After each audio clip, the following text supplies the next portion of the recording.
production. What's going on? It's that late night. It's 9 p.m. We're going to break over a few stocks here. So I've been going over a few of these over the past week. Some of them look nice. Some of them are kind of a little bit laggard. But we'll start off with DeFi. And this upper trend line's holding us back still. So I still think the opportunity's coming. We might want to retest this 120 range first. But overall, if Bitcoin is really starting to get that push, which it looks like it is, this might just be trying to fake out and we might turn around real quick. But yeah, overall this 120 range is a major support zone because we've came down multiple times, was near the previous all-time low, right?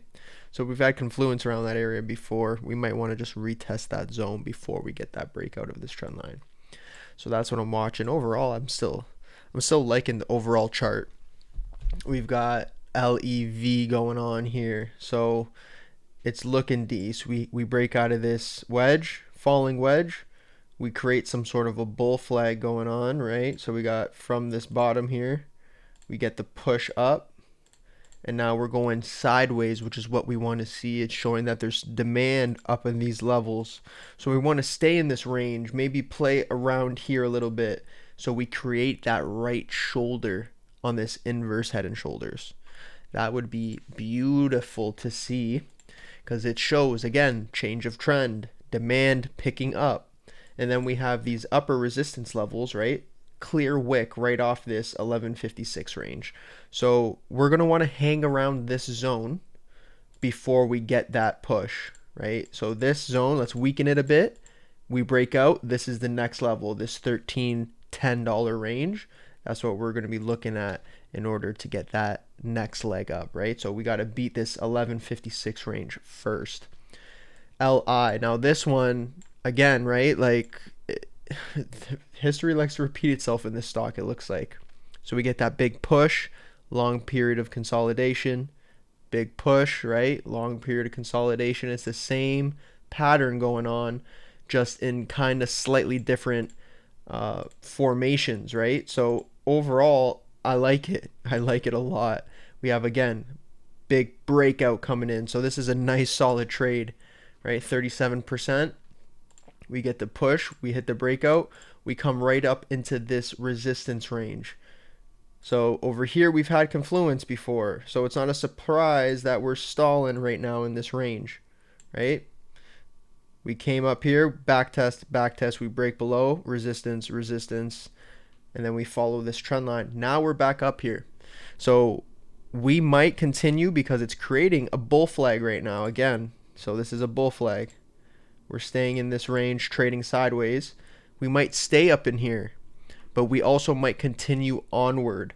Now, if we do continue onward, that's a good sign for the bulls for that short-term move. I think we'd want to come up to this 450 range potentially because there's, again, previous resistance here. So what I'm looking for is if we do get that move, I wouldn't be surprised if we come back down into this range, right? Get this zone, right? We test it. Is it demand? Because that's telling us the trend is completely changing. We're starting to get some demand at higher price levels. So we create this zone as a new demand zone, and then eventually we continue onward and get that further breakout. But right now, short-term wise, it's looking that we might be coming up into resistance or have already done that. So this was a clean trade. I'd be looking for us to create some sort of a higher low or a base up in these levels. But overall, LI is looking nice. Wndr, Phi Technologies, and WNDR. Haven't gone over this one in a while, but we've had this trend line here holding us back, right? This day, huge volume, we can't yet break up over. So I'm noticing this a lot in a lot of names where we get like this huge candlestick, right? And engulfs a bunch of days, and then it takes some while to give some of that back. And the reason why this happens is because there's people who are thinking, oh my God, man, I bought up here, right? I bought up at like 275 and I want to get my money out because they see, oh, this day's giving them that hope that like, oh man, like it's going to come right back up to those levels. But when it doesn't do that right away, they start to get fearful. They sell, selling it right back into a zone where it was claimed as a new like level of value here, right? So we get that breakout eventually. Another big day of volume, right? This was a 10% day that engulfs a few trading days, right? It's looking nice here. I'm liking what I'm seeing.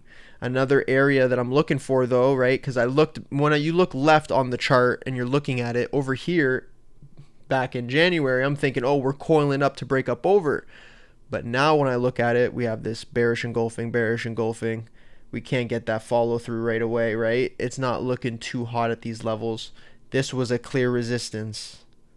So I'm going to draw it out again because we might come back up into this range, and that's a level that we're going to have to beat in the future.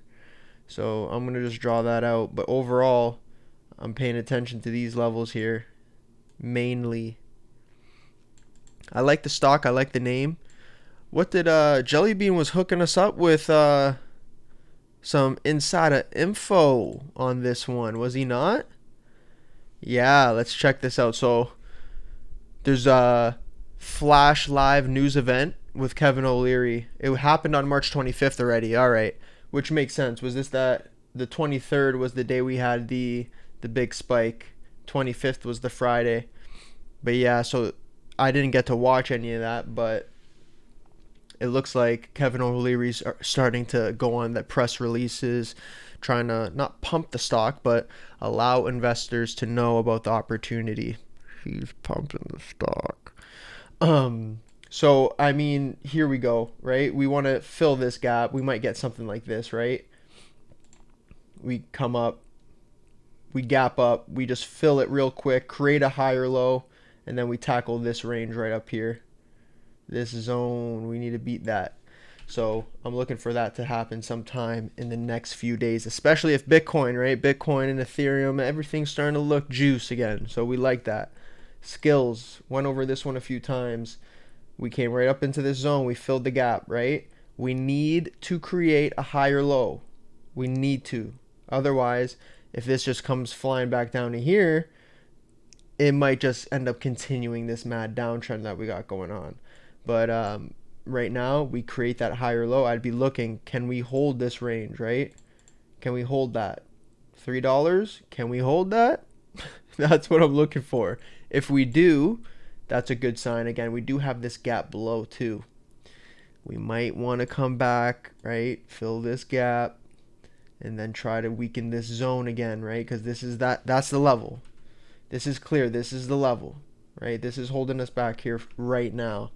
Are we going to continue this downtrend and this was a fake out move, or are we going to come back and kind of weaken this zone? So I'm going to move that out. We need to weaken this zone a bit more before we get up to that 472 range. MMED looking interesting. I like this weird shape up we got going on. I want to see we got earnings coming up. Is this tomorrow? Yes, it is.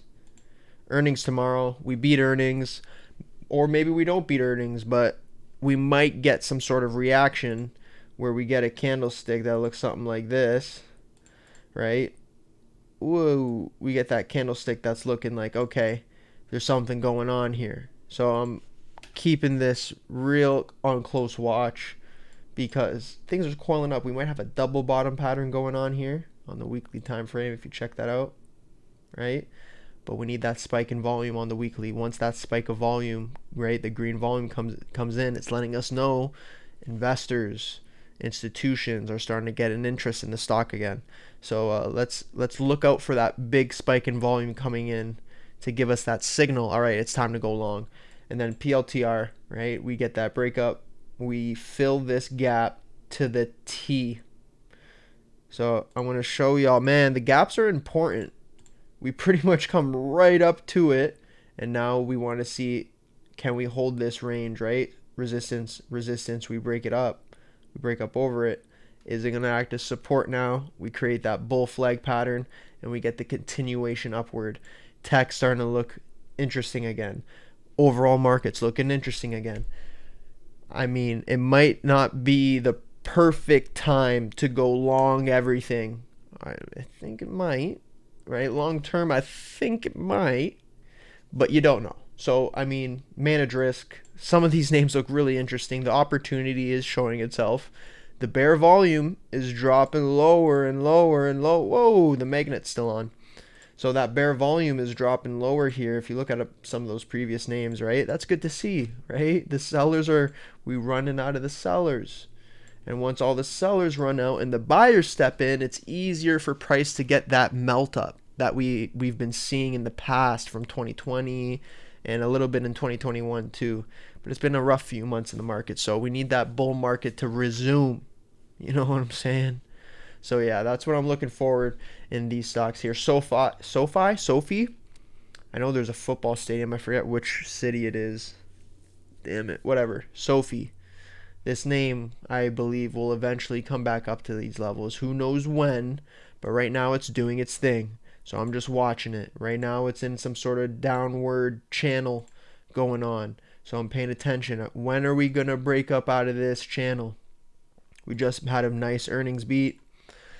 I'm letting it do its thing. This is one I'm adding to my developing list just so I could keep an eye on it here and there because it's clearly potential. Like when you name a football stadium after it, there's massive investors in it, and just know they're probably gathering the stock at these cheap levels. So, I mean, it could continue to go lower, who knows.